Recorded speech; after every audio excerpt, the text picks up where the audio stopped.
สบายดีเนาะมื้อนี้อาจารย์จะมานำพาพ่อน้องแกะหัวบทซับสิ่งในเฮงเก้งขั้นเมืองของแกว่งเสียงขวงเนาะคือข้อนี้เพิ่นว่ากำหนดให้ gx เท่ากับ x กำลังสองคูณให้ fx ถ้าว่าผลตำราขั้นหนึ่งของ fx เท่ากับ2x บวกให้3และผลตำรา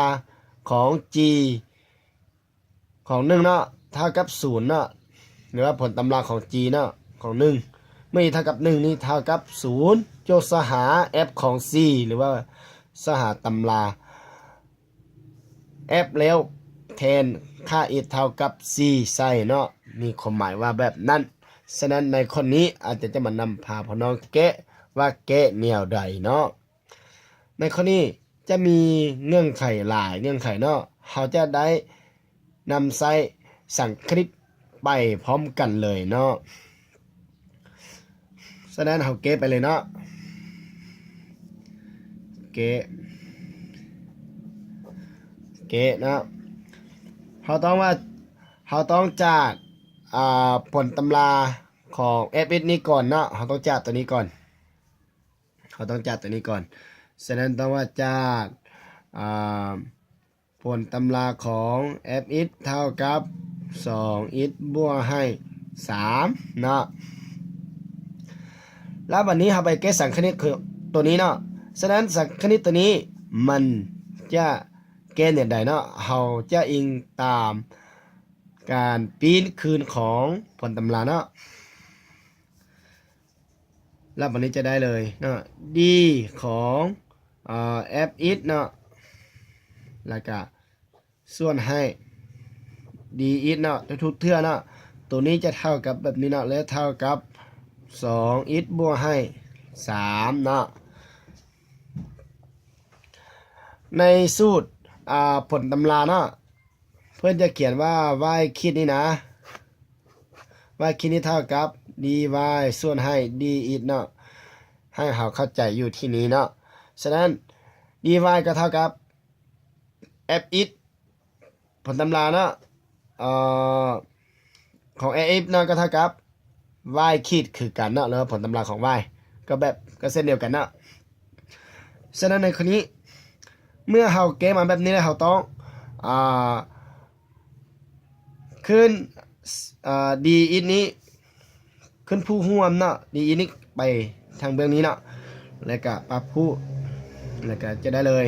จะได้ดีของ fx นี้เนาะแล้วก็เท่ากับ 2x บวกให้3แล้วก็คูณให้ dx เนาะแล้วแบบนี้เขาก็เอาสังคณิตเข้าทางสองภาคเนาะเขาก็เอาสังคณิตเข้าทางสองภาคเราจะได้สังคณิตของd แล้ว fx เนาะแล้วก็เท่ากับ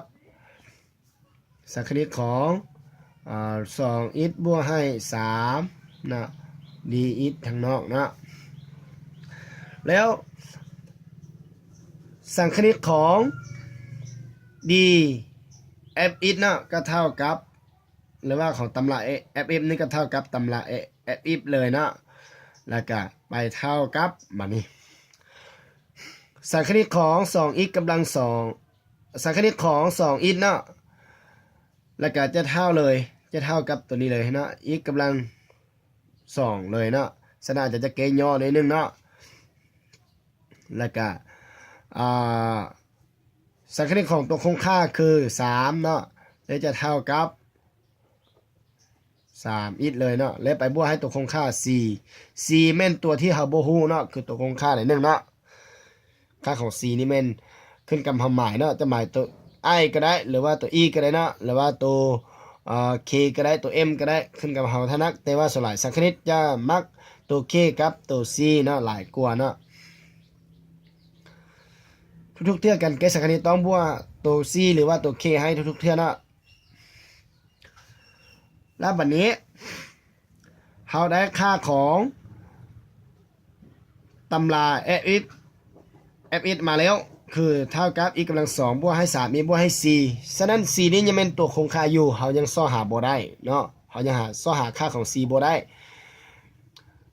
แล้วเราจะเห็นแนวไหนเนาะฉะนั้นเราจะเอาตำราfx นี้ไปแทนอยู่ที่เนาะอยู่ที่ตำรา g x เนาะฉะนั้นจากมันนะจาก g x นี้เท่ากับ e กำลัง2คูณให้ fx เนาะตัวนี้เนาะซึ่งว่าfx เท่ากับตัวนี้แล้วบัดนี้เราต้องไปเอา fx มาแทนอยู่ตำแหน่งของตัวนี้เนาะของตัวนี้แล้วจะได้ g x เนาะจะได้ g x เท่ากับ e กำลัง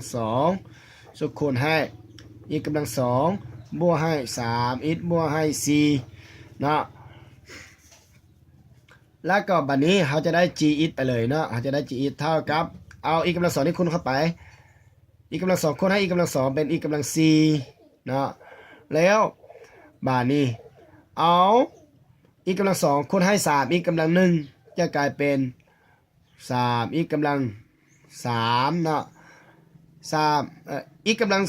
2คูณให้4เนาะก็ได้4 e กำลัง2เนาะก็คือตัวนี้เลยเนาะแล้วบัดนี้เพิ่นเว้าได้อยู่ในบทจดนี้เพิ่นว่าอีกเงื่อนไขหนึ่งว่า g ขีดของ1เนาะเท่ากับ0หรือว่าผลตำราของ g เนาะของตำรา g นี่นะเมื่อ e เท่ากับ1นี่จะเหตุให้เท่า0เนาะฉะนั้นเราจะไปนำใช้เงื่อนไขตัวนี้เกเลยเนาะฉะนั้นเราไปสหาผลตำราของ g เนาะฉะนั้นผลตำราของ g คือ g ขีดเนาะคือ g ขีดหรือว่าผลตำราของ g เท่ากับในพหุพจน์แบบธรรมดาหรือว่าตำราธรรมดาเนาะนี่การ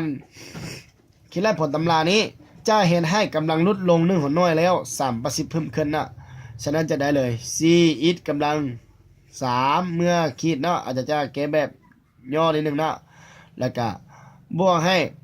อยู่นี้เอา3ตัวนี้ลงมาคูณให้3ตัวนี้เป็น9เนาะเป็น9แล้วก็เอา3ในลบ1 หัวน้อยออก3ลบ1นี่เป็น2เนาะแล้วก็บวกให้2ตัวนี้เอามาเนาะเอามาลงมาอยู่ตอนหน้านี้คือเวลาเราเกะผลตำราใส่แล้วเนาะมันจะได้เป็น2 c เอา2ลบให้1ตัวถึงนี้เนาะเอากำลังนี้นะลบให้1 หัวหน่วยยังเหลืออิดนั่นละเนาะฉะนั้นเราก็เทนเนาะฉะนั้นเราก็เทนเนาะg ของ1เนาะบัดนี้เราได้เนาะ g ของ1นี้เข้าไปแล้วจะได้ c คูณให้1กำลัง3บวกให้9คูณให้1กำลัง2บวกให้2 c คูณให้1นะแล้วเพื่อนให้เงื่อนไขให้เรามาแล้วว่าเพื่อนให้เงื่อนไขมาแล้วเนาะคือ g ของผลตำราของ g นะแล้วผลตำรา g x นี้หรือว่า g ของ1นะเท่ากับ0นะแล้วบัดนี้เราก็ได้มาเลยเนาะแล้วเราก็ได้มาเลย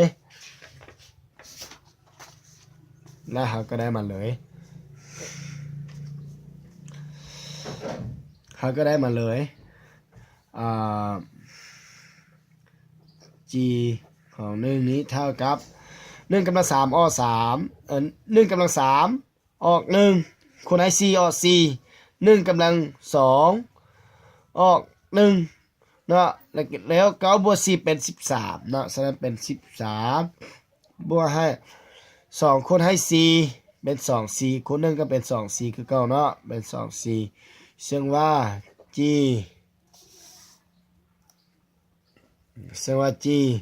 ขีดของ1นี้เท่ากับ0ฉะนั้นเราจะได้เลยเราจะถอนได้เลย13บวกให้2 4เท่ากับ0แล้วก็ได้2 4เท่ากับลบ13แล้วก็ถอนเอาค่าของ c เท่ากับลบ 13ส่วนให้2เนาะนี่ก็คือค่าของ c เนาะฉะนั้นเราต้องเอาค่าของ c ไปแทนอยู่ที่ตำรา f เนาะย้อนว่าเป้าหมายของเพิ่นสหา f ของ c เนาะย้อนว่าเป้าหมายของเพิ่นสหา f ของ c เนาะแล้วบัดนี้เราต้องไปสหา f ของ c เนาะฉะนั้นเราได้ค่าของ c แล้วเอา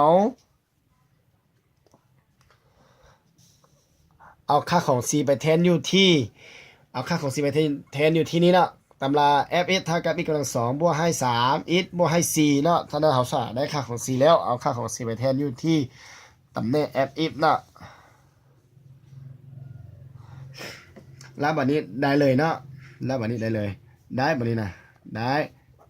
f(x) นี้เท่ากับx กำลัง2บวกให้3 x เนาะบวกให้4เนาะแต่ว่าค่าของ 4 เท่ากับ-13ส่วน2เนาะฉะนั้นเราลบเป็น-13ส่วนให้2เลยเนาะให้เข้าใจแบบนี้เนาะแล้วบัดนี้เราก็แทนเนาะเราก็แทน f ของ c ใส่เนาะฉะนั้นได้ดังนั้นเนาะเป้าหมายของเพื่อนแม่น f ของ c ฉะนั้นเราต้องเอา c แทนใส่เป็น c กำลัง2บวกให้3คูณให้ c เนาะแล้วก็ลบให้13ส่วนให้2เนาะแล้วบัดนี้เราก็เท่ามาเลย16บวกให้12ลบให้13ส่วนให้2เนาะแล้วตัวนี้จะกลายเป็น28เนาะแล้วก็ลบให้13ส่วนให้2แล้วก็เอาขึ้นผู้ร่วมเนาะแล้วจะเท่ากับ56ลบให้13ส่วนให้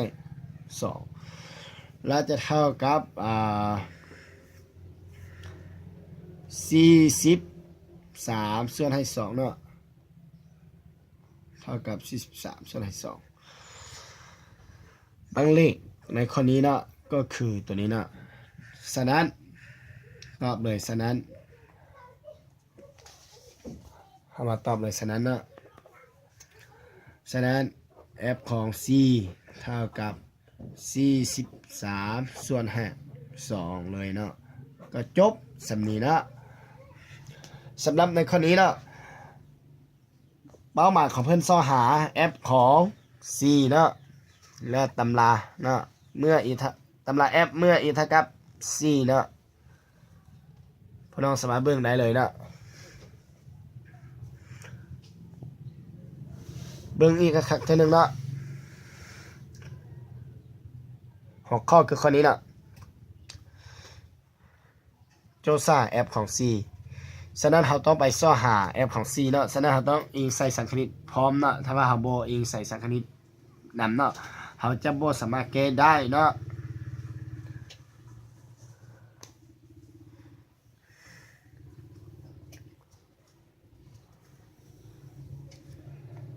จะแก้แบบใดเนาะก็ขอให้ออกคำตอบละพอเนาะจะมีหลายวิธีแก้เนาะทางคณิตศาสตร์เนาะ